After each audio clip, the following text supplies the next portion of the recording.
Primeiro, deputado, a relação de Lula com o eleitorado evangélico foi bastante complexa no ano passado. Esse foi um dos segmentos, né, em que o presidente teve bastante dificuldade de convencimento no quesito votos, enquanto o Bolsonaro, com a ajuda de Michele, diversos pastores aí, desses pastores mais midiáticos, ligados, enfim, às grandes denominações das igrejas evangélicas brasileiras, garantiram muita aceitação, em especial na reta final das eleições. Mas já passamos por esse momento, e passado esse momento aí de disputa, muita gente esperava que Lula sofreria fortes resistências dessa camada de evangélicos da população. Mas na prática a gente não está acontecendo nenhum grande conflito, né, entre evangélicos, pastores, Lula e o PT.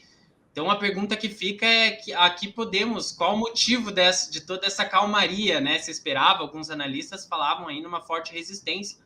Qual o motivo que a gente pode atribuir essa calmaria, e também se já é possível a gente falar em relações apaziguadas entre Lula e evangélicos? Bem, vamos lá. Uma pergunta muito boa, obrigado. Mas é um cenário complexo. Primeiro, não existe um campo evangélico uniforme. Então, até mesmo essa expressão, relação do presidente Lula com os evangélicos, não dá para fazer esse tipo de caracterização. Não é tão simples assim. O campo evangélico é majoritariamente conservador. Parte dele é mais do que conservador, é fundamentalista, mas também tem setores progressistas, é majoritariamente popular, composto por trabalhadores e trabalhadoras do campo, da cidade, das favelas e das periferias, entende? Não existe alguém que possa sozinho falar em nome de um campo tão diverso, inclusive com muitas denominações diferentes. Acho que esse é um primeiro ponto. Existem setores que são, conforme eu falei, fundamentalistas, ultra-fundamentalistas. Com relação a esses setores, não há calmaria nem haverá, porque há uma discordância completa sobre praticamente tudo. Então, pegando essa parcela, é difícil estabelecer um diálogo. Mas o que eu acho que nós estamos começando a perceber? Primeiro, que dentro do campo evangélico tem muita gente que não é bolsonarista. Tem muita gente que topa o diálogo. Tem muita gente que consegue concordar com muitas coisas do nosso governo, discordar de outras e não entrar numa lógica de ódio, de linchamento e de incapacidade de conversar. Acho que esse é um ponto que nos ajuda a entender essa relativa calmaria a qual você está fazendo referência. Existem muitos evangélicos que têm disposição ao diálogo com aquilo que representa o governo Lula. Esse é um ponto.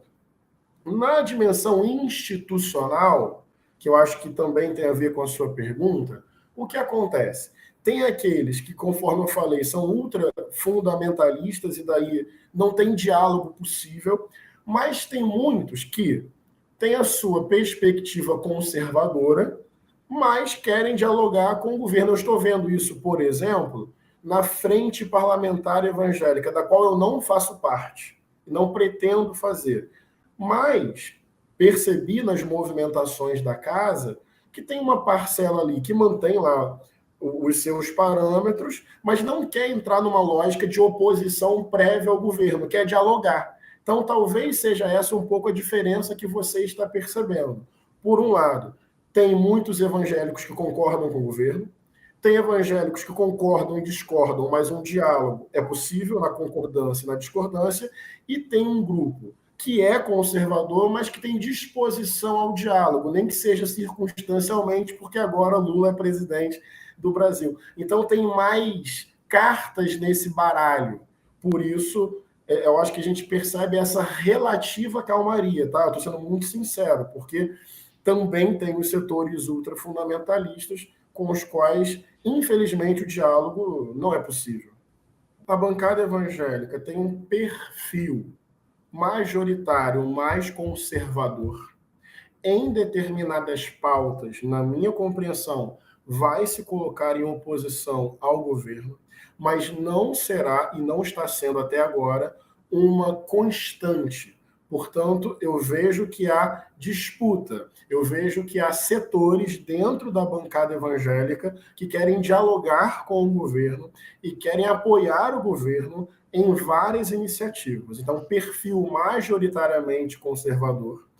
Em determinadas pautas, acredito que não há muita possibilidade de conciliação, mas não vejo uma oposição prévia, a priori e constante. Vejo um deslocamento de alguns setores dentro dessa bancada numa disposição de diálogo e de apoio ao governo Lula.